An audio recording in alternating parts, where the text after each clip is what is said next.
Estranharam? Se esse café filosófico fosse de pouco menos que uma década atrás, talvez vocês achassem normal. Charmoso até, afinal, estamos aqui filosofando. É que houve um tempo em que o cigarro era quase o personagem central nas telas do cinema e da TV. Hoje, se ele está sendo visto como vilão, é porque muita coisa mudou em relação a ele. As revelações científicas sobre os malefícios do cigarro, os bilhões de gastos com os tratamentos de doenças causadas pelo tabaco, além das mortes a ele relacionadas, estão fazendo com que o cigarro assuma cada vez mais o seu lugar entre as chamadas drogas contemporâneas.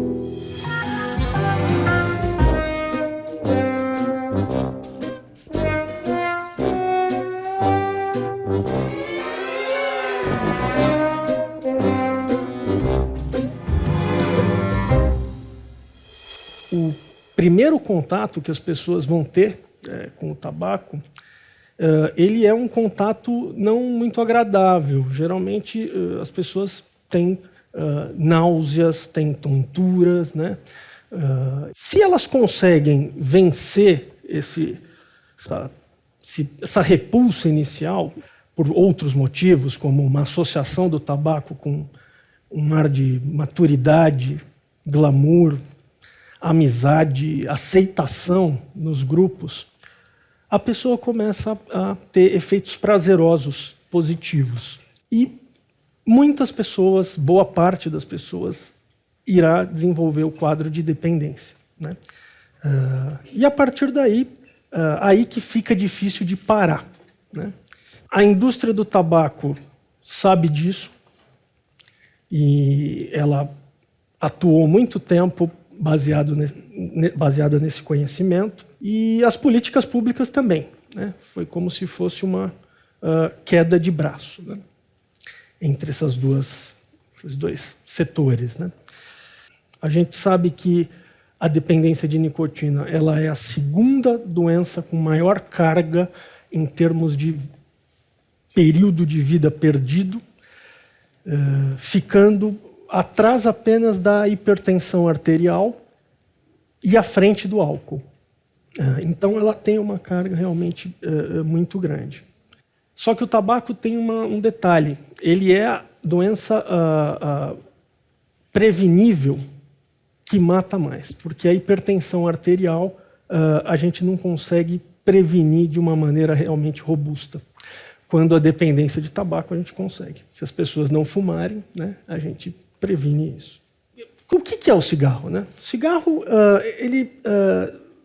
na verdade, ele vem do tabaco, né? O tabaco, ele é formado das folhas secas de uma planta, né, que vem do gênero Nicotiana, né? Esse gênero tem várias espécies, mas com certeza as espécies que mais interessam para a gente é a Nicotiana tabacum e a Nicotiana rustica. A Nicotiana rústica produz nicotina e solanesol. O solanesol é um precursor de produtos químicos que a gente usa atualmente. Ela produz também a nicotina, que a gente utiliza para fazer inseticidas, né? Mas o que nos importa mesmo é a Nicotiana tabacum, e que produz o tabaco que a gente vai usar nos cigarros. É interessante a gente falar que essa forma de planta ela não é uma forma natural de planta, ela é uma forma híbrida que foi cultivada já pelo ser humano, pelos índios, né? Eles juntaram algumas espécies, né, para formar a Nicotiana tabacum. A gente sabe que no tabaco a gente tem aproximadamente, juntando tabaco e fumaça do tabaco, 9.000 componentes aproximadamente. O componente mais importante do tabaco é a nicotina, né? É a nicotina que gera dependência, né? Que gera a dependência da nicotina, mas também se fala dependência do tabaco. E é a nicotina que gera todas as neoplasias, né? O câncer de pulmão, o câncer de estômago. Então, é a ingesta dessa substância de forma repetida, né, e excessiva, né, que faz com que o ser humano tenha seus problemas, né. Lembrar que cigarro manufaturado, que que é o cigarro que a gente está acostumado, é responsável por 96% do cigarro, do tabaco fumado. Mas existem outras formas, como os kretek na Indonésia, os beads no sul da Ásia, os sticks, os cachimbos, os charutos, o cachimbo d'água. Então, o cigarro não é a única maneira de se fumar. Existem muitas outras, mas o cigarro ainda é, atualmente, responsável por mais de 90%, enfim, da quantidade fumada no mundo.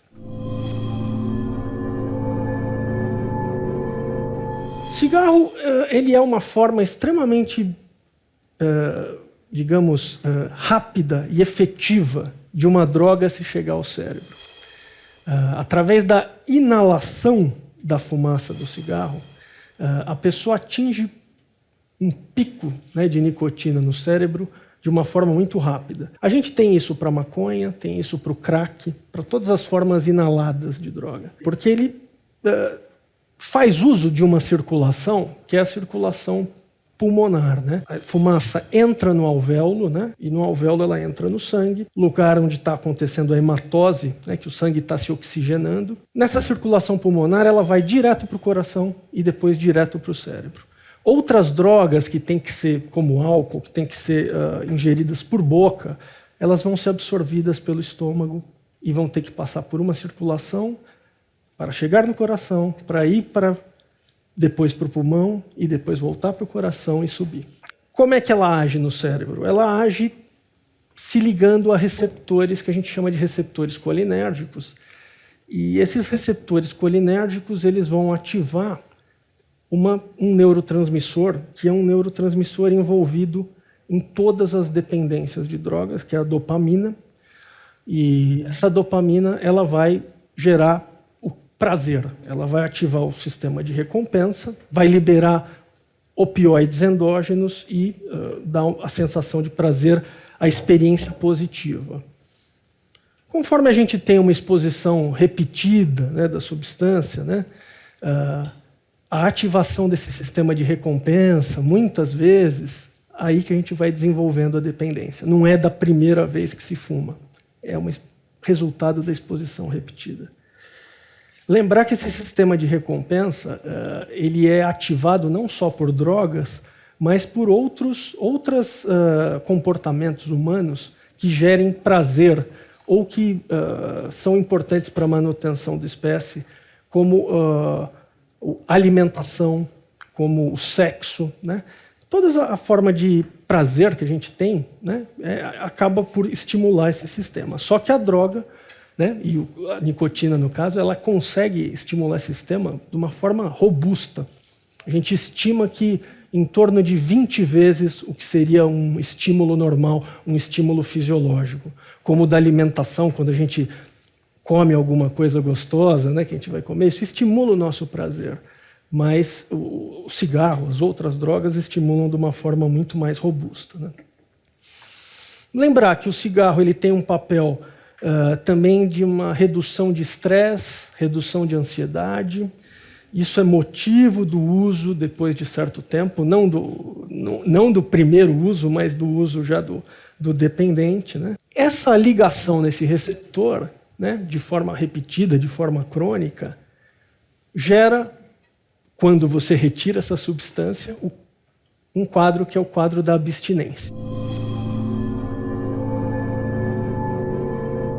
A pessoa, quando fuma cronicamente, quando ela reduz a quantidade de cigarros, ou para, né, de uma vez, ela vai experimentar sintomas, e esses sintomas são extremamente desprazerosos. Eu não sei se vocês... Talvez a gente tenha aqui na plateia muitos ex-fumantes aqui, eu acredito que sim, como é o meu caso. E enfrentar esses sintomas de irritabilidade, sintomas depressivos, ansiedade, inquietação, é muito difícil. E é o que faz parar de fumar ficar tão difícil, né? Geralmente esses sintomas eles duram até 10 semanas, que é um tempo razoável, né? E a gente ainda tem um problema que depois que acaba a abstinência, o dependente tem o que a gente chama de pistas comportamentais, ou seja, locais, situações em que ele costumava fumar, pessoas com que ele costumava fumar, e toda vez que ele vê essas pessoas, está em situações desse tipo, ele vai ter uma vontade de fumar. É o que a gente chama de pista, né, comportamental. Isso pode ser até depois da abstinência e é responsável pelo que as pessoas falam. Eu parei de fumar há 3 meses, né, vamos supor. E de vez em quando ainda me vem uma vontade, mas numa situação assim, às vezes. E o que é isso? Alguma pista comportamental ela foi ativada, porque não é mais a abstinência, né? A gente tem 2 tipos de reforços para a gente fumar. Um são os reforços positivos, que a dopamina, como eu falei para vocês, induzindo prazer, e outros, os reforços negativos, ou seja, quando a pessoa não fuma por um tempo, ela começa a ter sintomas de abstinência, e aí, para aplacar esses sintomas de abstinência, qual a forma mais fácil? Fumar. Queria saber se tem alguma coisa a ver a pessoa tomar café e querer fumar, ou ela quer fumar porque, independente de ela ter tomado ou não café, por conta da cafeína, né? Ótimo. Essa pergunta ela é tão boa que ela está em pesquisa, tá? Atualmente. A princípio, são pistas comportamentais, né? A gente se acostuma a usar o cigarro em algumas situações e, às vezes, a gente se acostuma a usar o cigarro com outras drogas. Então, a gente tem essa relação, por exemplo, cigarro e café, cigarro e álcool, cigarro e maconha, cigarro e cocaína, né? Todas relações muito comuns. A gente ainda não sabe exatamente, isso é motivo de pesquisa, o que acontece no cérebro com essa dupla estimulação. Tem muitos estudos saindo. Para café também, o café é um estimulante, então seria uma combinação de 2 estimulantes. Mas no álcool, a gente associa um estimulante, que é o tabaco, com a nicotina, com um depressor. No caso da maconha, um estimulante, que é a nicotina, com um perturbador, né? Então, tudo isso também vai fazer com que exista um menu de sensações e que, às vezes, pode agradar muito a determinada pessoa. Então, para determinada pessoa, pode haver... Puxa, para mim me agrada muito fumar e tomar café. Por quê? Por causa dos estímulos que as 2 substâncias geram. Para outras, pode não gerar. E no momento que você para com uma delas, ela vira uma pista comportamental. E é uma das coisas que você vai focar no tratamento. Então, se a pessoa tem uma associação muito forte entre tabaco e café, a gente recomenda muitas vezes que a pessoa passe um tempo sem café. Ou, na hora do café, tome mais cuidado, né? A gente tem como armar certos... preparar a pessoa para lidar com aquele momento de risco, né? Não é um momento normal, ela vai ter que lidar e é difícil. Agora, tem muitos grupos estudando os efeitos neurobiológicos dessas associações. A associação que mais instiga os pesquisadores é a associação tabaco e álcool. Porque essa associação, a gente vê às vezes pessoas que não fumam muito, não bebem muito, mas quando tem associação dessas 2 drogas, elas entram num uso quase compulsivo algumas vezes. You more wound up, huh? Yeah, wound up. I'm wound up too. Yes. I'm wound up. What are you drinking? Coffee? Coffee, yes, very good for me. Coffee for you? I love coffee. You love it too? I love it. Steve. Steven, Steve. Yeah. I love coffee. What you do? Just relax, sit around, maybe have a cigarette. Yes. Cigarettes and coffee, I think, go together good.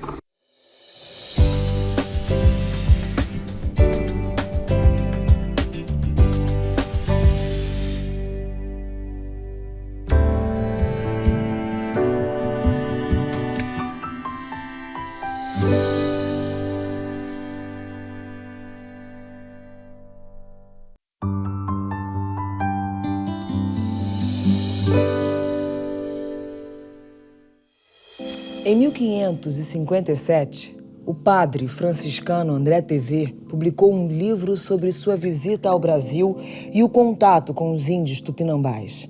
Em sua obra, Ele conta que após secarem e enrolarem o tabaco numa folha de palmeira, os índios aspiravam a fumaça pelo nariz e pela boca. Quando se aspira por muito tempo essa fumaça aromática, sente-se certo atordoamento ou embriaguez semelhante à provocada pelos eflúvios de vinho forte. TV diz que ao tragar pela primeira vez o petume ou petima, como os tupis chamavam o tabaco, sentiu suores e fraquezas. Daí o verbo pitar. Contando um pouquinho da história do tabaco, né?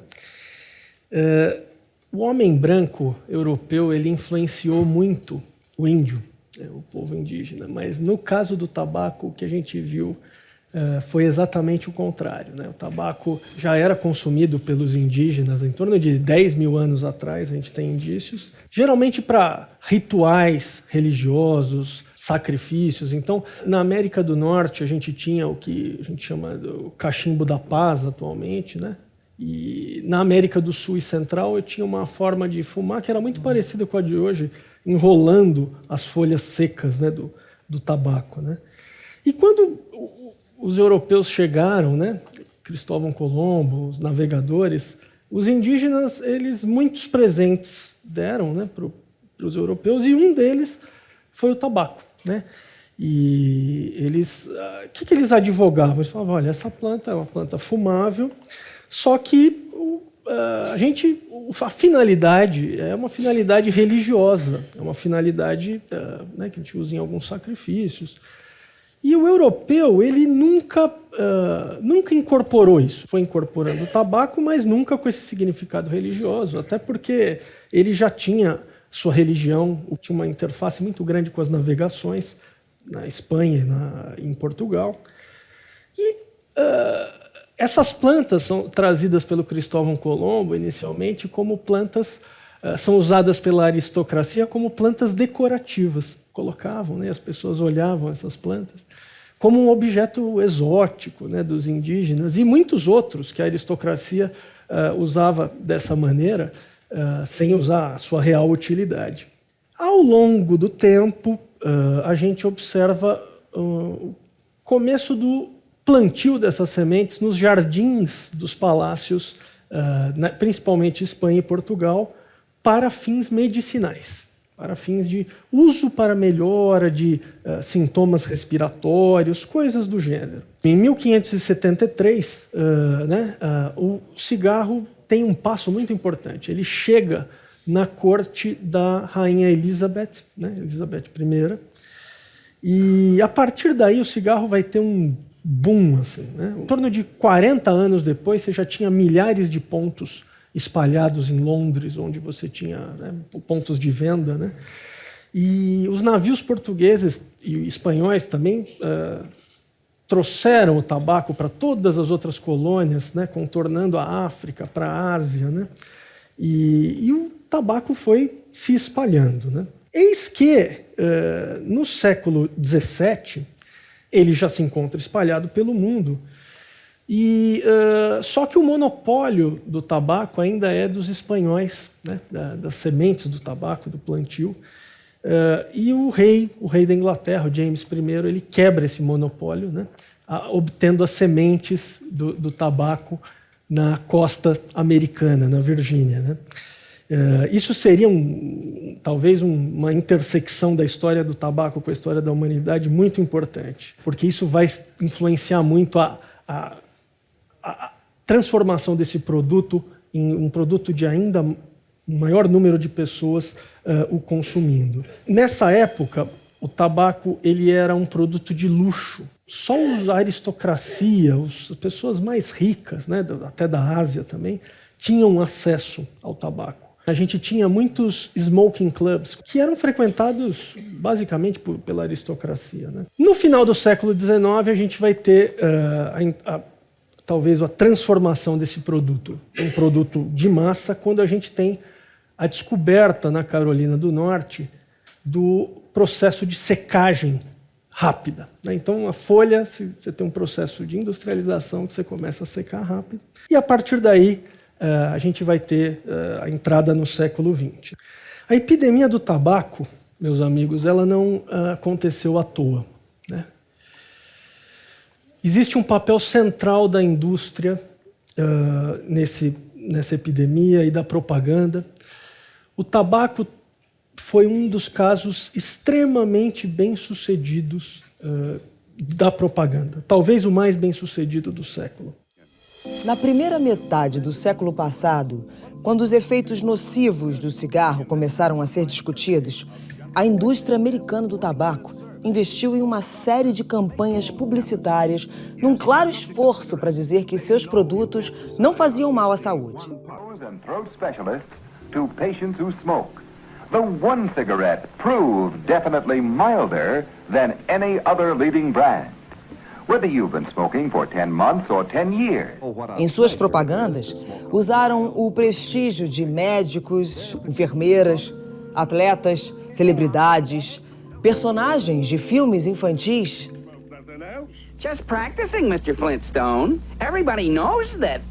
Winston tastes good, like cigarette should. Yeah. See you soon, Rocky. Winston's got that built-up blend. Yeah, Fred. Crianças, bebês e até de Papai Noel. As guerras foram ostensivamente usadas para estimular o consumo do cigarro. A necessidade do tabaco na guerra está sintetizada em uma frase do general John Pershing, comandante da Força Expedicionária Americana na Europa. Ele disse: "Vocês me perguntam do que precisamos para vencer a guerra. Eu respondo: para vencer a guerra, precisamos de fumo tanto quanto de balas." Em 2009, grande parte desse acervo publicitário foi trazido ao Brasil e colocado em exposição pela agência Nova SB. O que mais nos impressiona talvez sejam, hoje em dia, olhar para anúncios como esse, em que médicos e enfermeiros recomendavam o uso do tabaco para sua garganta, para dar férias, né, para sua garganta. Chega a ser engraçado hoje, né? Existiram associações temporais, né, que a gente sabe hoje dos estudos, muito fortes da propaganda paga pela indústria e do aumento do uso do tabaco. Então, na década de 10, a gente tem a primeira propaganda da marca Camel, né, nos Estados Unidos, e era uma marca e um produto totalmente voltado para o público masculino. E é bem nessa época, bem nessa década, que a gente tem um aumento muito grande no consumo do tabaco, né, na forma de cigarro. Na década posterior de 20, a gente tem já as propagandas da Lucky Strike e da Chesterfield, que eram propagandas direcionadas para o público feminino. E, mais uma vez, uma associação estatisticamente significativa de aumento do consumo de tabaco nas mulheres. In 1910, Mrs. Pamela Benjamin was caught smoking in the gazebo. She got a severe scolding and no supper that night. In 1915, Mrs. Cynthia Robinson was caught smoking in the cellar behind the preserves. Although she was 34, her husband sent her straight to her room. Then, in 1920, women won their rights.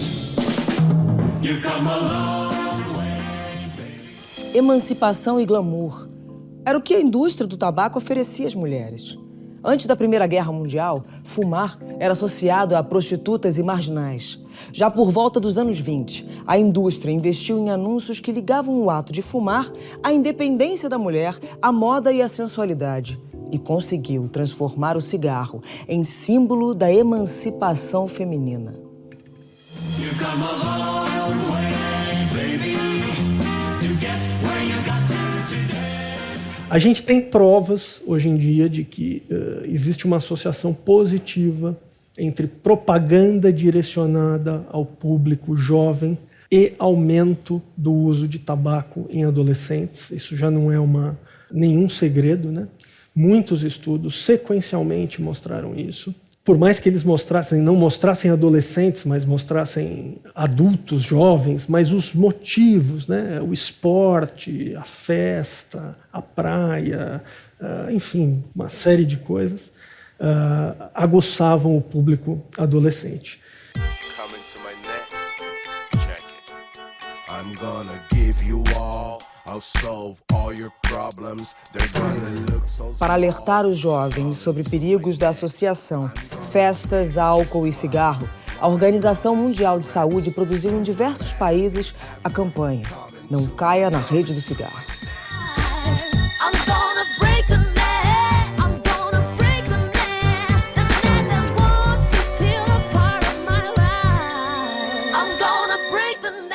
E a gente tem provas até hoje, em estudo realizado em 2012, que as crianças de até 7 anos, reconhecem as marcas de cigarro, reconhecem até alguns motivos das propagandas utilizadas nas marcas. Então, esse marketing ele atinge a todos e desde muito precoce, né, das crianças, né? No final aí desse século, a gente teve acesso aos documentos da indústria do tabaco, e documentos, isso por medidas legais, né, nos Estados Unidos, e as estratégias maquiavélicas que eles tinham, né, de aumentar esse consumo de tabaco, talvez a mais maquiavélica tenha sido gerar uma controvérsia científica com os pesquisadores em termos de evitar que a ideia de que o cigarro fazia mal para a saúde se espalhasse na sociedade. A gente tem provas disso pelos documentos que a gente vê hoje. Então, eles alegavam, na época, que os pesquisadores... Havia um conflito de interesses, porque os pesquisadores queriam mais dinheiro para pesquisar e, por isso, eles falavam cada vez mais mal da indústria. E a indústria, pelo seu lado, tentava vender mais o produto. Isso é verdade, né? Os pesquisadores eles estão sempre atrás de verbas para seguir na sua linha de pesquisa, mas hoje em dia a gente sabe que eles estavam totalmente certos em termos dos efeitos adversos. O filme O Informante retrata a história real de Jeffrey Wingate, ex-membro e pesquisador de uma grande empresa americana de tabaco. Ao tentar denunciar para a rede CBS que havia na fabricação do cigarro uma proposital manipulação com aditivos químicos para acentuar a capacidade viciadora da nicotina, o cientista e a própria CBS passam a sofrer violentas ameaças por parte de integrantes da indústria de tabaco. There is extensive use of this technology known as ammonia chemistry. It allows for the nicotine to be more rapidly absorbed in the lung and therefore affect the brain and central nervous system. Essa guerra entre indústria e acadêmicos, ela jogou por água abaixo, atrasou muito as políticas públicas, as intervenções para parar de fumar. E essa guerra aconteceu basicamente nos Estados Unidos, né, que foi a meca do tabaco aí durante o século XX. Né? E a gente não pode se esquecer que nessa onda de industrialização, propaganda, teve um grande papel o cinema. Né? O cinema foi financiado em muito pela indústria do tabaco. A história do cinema e a história do tabaco elas estão intimamente ligadas. Hoje em dia a gente sabe, a própria indústria do cinema declarou abertamente isso no final do século, que havia sido financiada. E na época, né, durante o século XX, as indústrias elas queriam que o seu produto fosse associado a sensações, a momentos positivos dentro dos filmes, a personagens clássicos. Né? Quem assistisse esse filme, Juventude Transviada, era quase impossível não sair com vontade de fumar do cinema, né, para um jovem. Né? E as indústrias tinham escritórios dentro de Hollywood de pessoas que só trabalhavam com isso, para tentar associar o produto no melhor momento do filme ou com determinado personagem. Houve também uma íntima associação com a questão dos atores fora dos filmes. Né? A indústria pagava fotógrafos e até a própria mídia impressa para publicar fotos de atores famosos fumando determinada marca. I get paid to talk. What do you talk about? I speak on behalf of cigarettes. My mommy says that cigarettes kill. Now, is your mommy a doctor? No. Well, she doesn't exactly sound like a credible expert now, does she? I front an organization that kills 1,200 people a day. Dad, I want to see what you do. The message Hollywood needs to send out is smoking is cool. You can put the sex back into cigarettes. Isso foi andando até mais ou menos, foi em 1998, quando a gente tem um acordo dos procuradores de justiça dos Estados Unidos com a indústria do cinema, e existe uma proibição do anúncio de marcas dentro de filmes. Isso é bem recente, né? Isso aí é menos de 20 anos. O esforço das campanhas publicitárias agora é o de alertar as pessoas para o mal que o cigarro faz à saúde.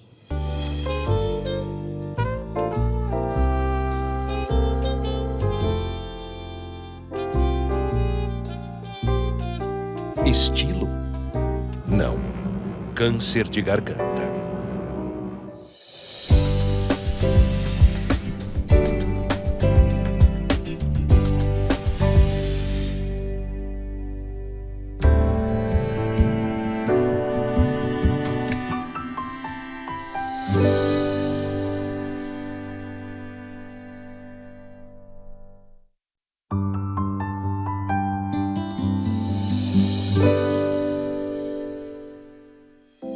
Em dezembro de 2014, a lei antifumo passou a vigorar em todo o Brasil, com a proibição de se fumar em locais fechados e uma série de restrições à propaganda do produto. A gente sabe da importância da implementação de um pacote que a Organização Mundial de Saúde tem, que é um pacote com políticas de restrição, né, do tabagismo, restrição de propaganda, restrição de venda em determinados locais. Praticamente todos os países que implementaram esse pacote estão colhendo bons resultados hoje. Então não é uma coisa assim tão difícil de saber o que fazer. Toda essa onda de saber que o tabagismo faz mal, isso levou a uma implementação de políticas nos países. E a primeira coisa que foi implementada é a proibição do tabagismo em ambientes fechados. Por que se implementou esse tipo de política? Principalmente por causa dos não fumantes. Os não fumantes eles estavam expostos ao fumo passivo, ao fumo de segunda passagem ou fumo de terceira passagem. O fumo de segunda passagem é a inalação da fumaça do cigarro, mas o fumo de terceira passagem é a inalação das partículas do cinzeiro que ficavam nos locais e que a gente inalava aquilo ali. E também gera efeitos maléficos para a saúde. A gente começou a ver nesses ambientes que as pessoas realmente começaram a parar de fumar, porque a gente sabe que tem lei que pega, tem lei que não pega, né? Essa lei pegou, né? Ela pegou e pegou legal. Em vários países teve uma mudança de consciência, né, das pessoas. E a gente vê também, interessantemente, uma relação cada vez maior ao longo dos anos, dessa primeira década do século e agora dessa segunda, da proibição do fumar em ambientes públicos com a restrição do fumo dentro de casa. As pessoas têm cada vez fumado menos em casa. Então, isso já é para a gente mostrar que a restrição pública ela não está totalmente separada do privado, ela começa a influenciar isso. E a gente está vivendo isso, né, atualmente. É importante falar que isso teve um efeito prático para a saúde das pessoas. A gente tem estudos mostrando que houve uma diminuição no número de internações por síndromes coronarianas agudas, como infarto agudo do miocárdio, em locais onde a gente teve a restrição do tabaco. E isso aconteceu em fumantes, um pouquinho, né? Mas principalmente em não fumantes. Então, os não fumantes eles estavam tendo uma carga mesmo que gerava, né, doença. Outras doenças que a gente já nota o impacto são as doenças respiratórias e as doenças da gravidez, né, as doenças do tabaco ligadas à gravidez. E ao longo dessa década, a gente foi tendo cada vez um maior suporte da população. A gente teve uma mudança da sensação social que o fumante tinha do seu hábito, né? O que era muito legal no século passado, porque ficou uma coisa indesejável, né? A gente começa a ter estudos que mostram o mal-estar psíquico que isso tem gerado nas pessoas que fumam. Então, a gente tem estudos que mostram, por exemplo, mães, né, na Escócia, a culpa que elas têm por fumar, a culpa por o que elas podem gerar para a saúde dos filhos e da própria saúde. E até um sentimento muito grande de revolta por não conseguir parar. Porque, como a gente mostrou, né, mostrei aqui para vocês, é difícil de parar. Uma vez que a dependência está instalada, é muito difícil de parar. O arrependimento também teve um recente estudo multicêntrico que mostrou que arrependimento também é um sentimento muito forte nos fumantes, principalmente nos mais velhos, nas mulheres, naqueles que tentaram um maior número de vezes parar, naqueles que sentem o custo do tabaco e também aqueles que sentem que o tabaco está atrapalhando a sua qualidade de vida, né? Tudo isso fez a gente pensar muito, e eu participo de um grupo que estuda, um grupo multinacional, né, com pessoas aí de alguns países, em estudar e entender esse estigma, né, que virou... existe um estigma do tabagista atualmente, né, do tabagismo, né? Um estigma público e um estigma autoestigma, né? Seria o estigma público a sensação de indesejável de determinado grupo que porta tal condição, né? Pela sociedade, e o autoestigma, que é a internalização de sentimentos desse tipo, de se sentir indesejável, de saber que é indesejável. E uma coisa meio conflituosa, porque ou a política é boa, ela pressiona, ela é boa, ela tem um efeito em termos de fazer a pessoa parar de fumar, a gente sabe disso, né? Quanto maior a percepção da força da restrição, melhor. Mas, ao mesmo tempo, a gente tem os fumantes, e aí um outro estudo também recente da Noruega mostrando que esse estigma está pesado demais, né? Tá difícil de lidar, principalmente para aqueles que não param, né? E isso é um problema também, né? Que a gente vai ter que lidar com ele.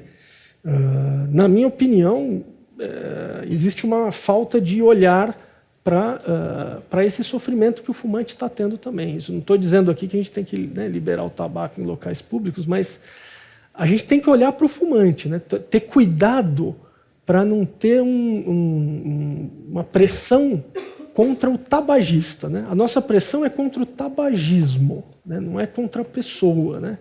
Mas às vezes isso fica um pouquinho confuso.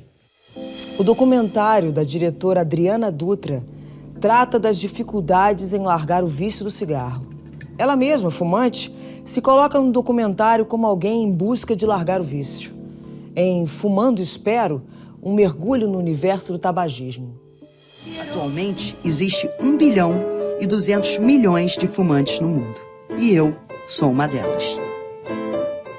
Mas eu quero parar de fumar. Esta erva aqui que é para parar de fumar. Eu quero ficar com a pele maravilhosa. Toda vez que eu tiver vontade de fumar, eu vou rezar um Padre Nosso e uma Ave Maria. Eu não quero feder a cigarro. O tabagismo, ele precisa ser encarado como uma doença. E eu quero viver mais. De cada 1000 pessoas que tentam parar de fumar pela primeira vez, 172 conseguem largar o vício. Mas 828 falham.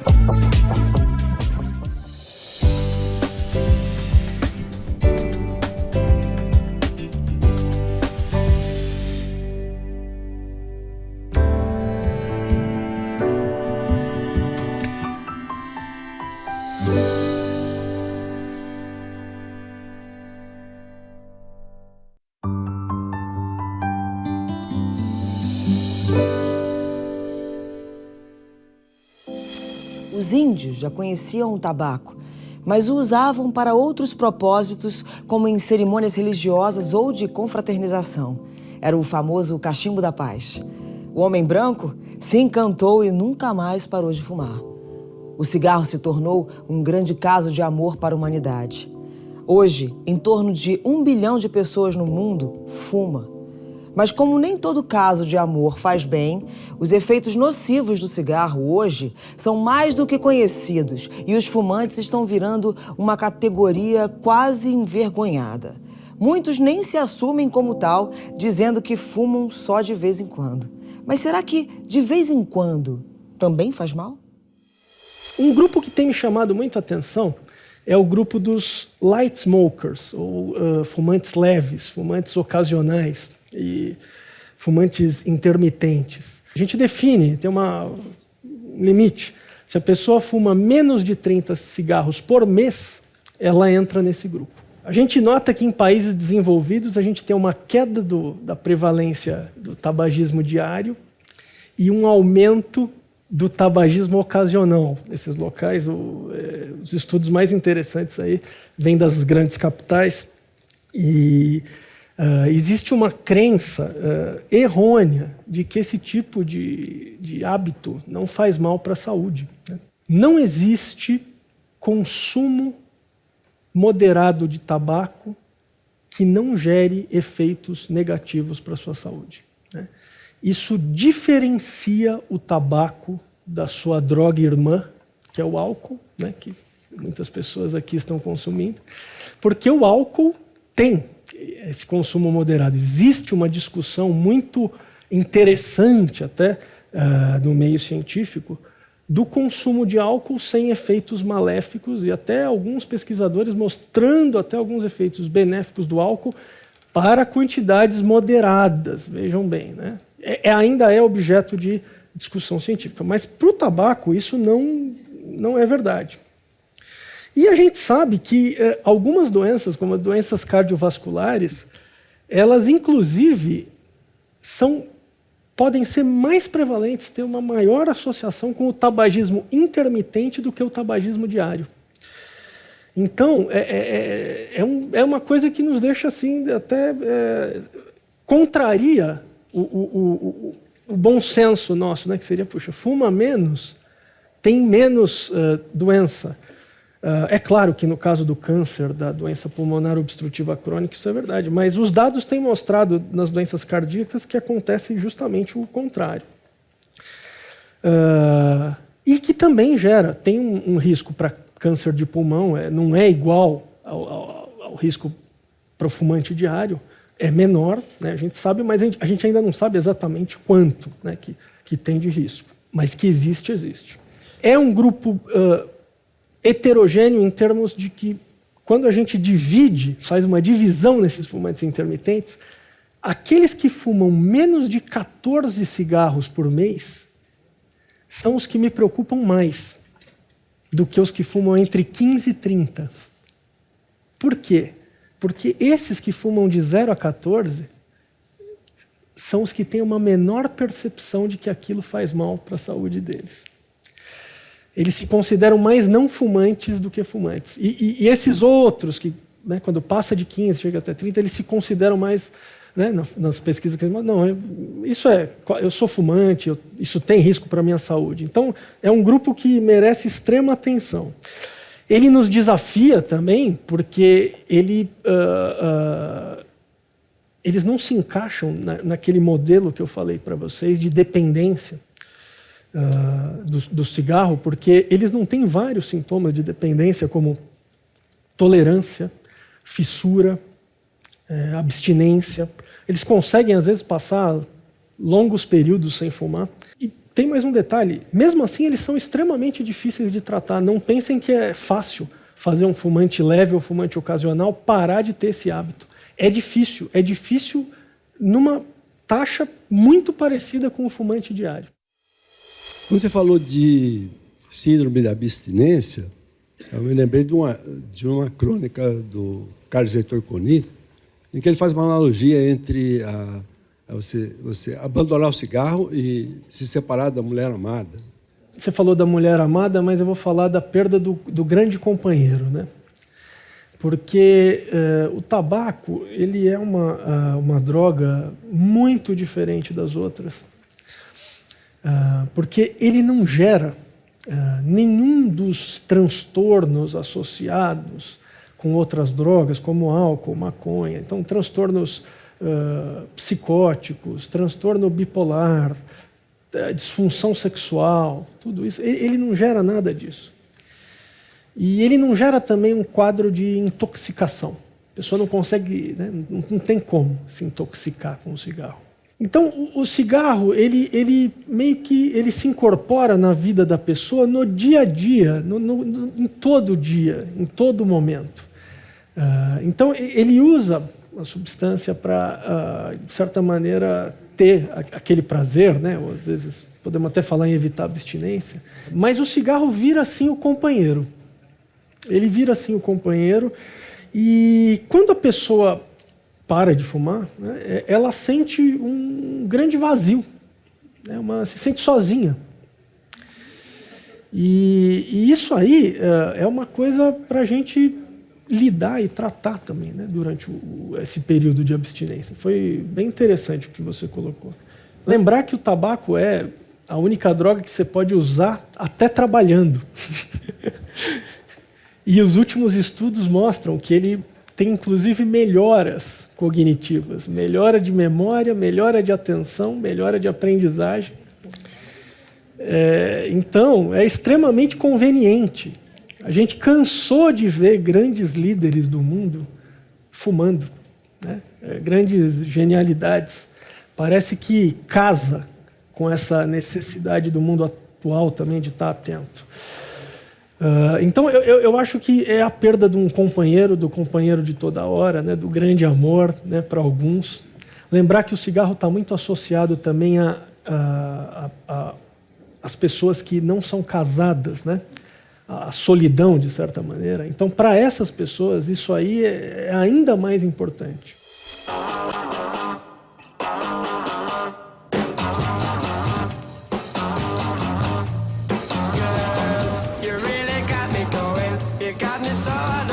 Para os alcoólatras tem o AA. Se existe alguma coisa disso em relação ao tabagismo também, desses grupos de autoajuda que as pessoas possam lá e juntas tentar parar e todas elas se estimularem. Isso aí é uma coisa que realmente tem muito menos. Não tem tanto grupo de autoajuda para que as pessoas parem de fumar.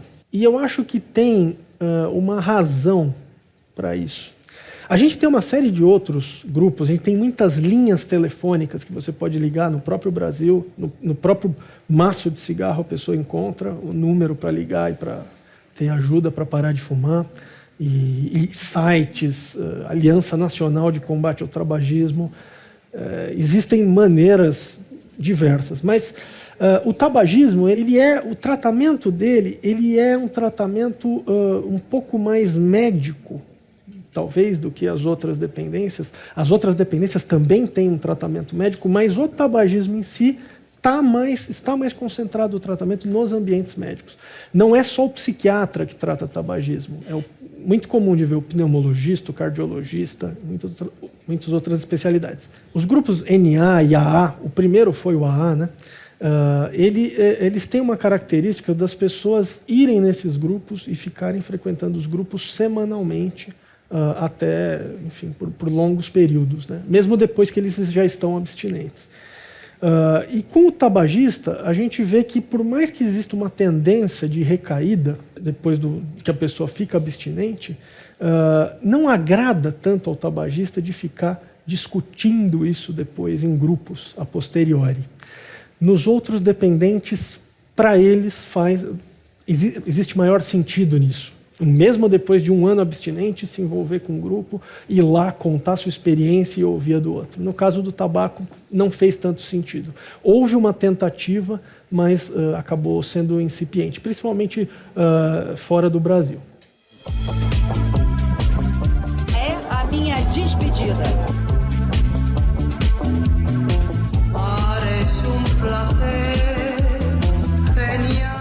Cigarro, de símbolo de status à condenação. Esse programa faz parte da série Drogas no Mundo Contemporâneo que você encontra no site da CPFL Cultura. O Brasil teve um papel muito interessante em termos de bancar algumas coisas que alguns países não tiveram coragem. os fumantes intermitentes contemplam também os adolescentes ou não? Nas pesquisas que eu tenho acesso, a gente vai considerar dependente se ele fechar os critérios para a dependência.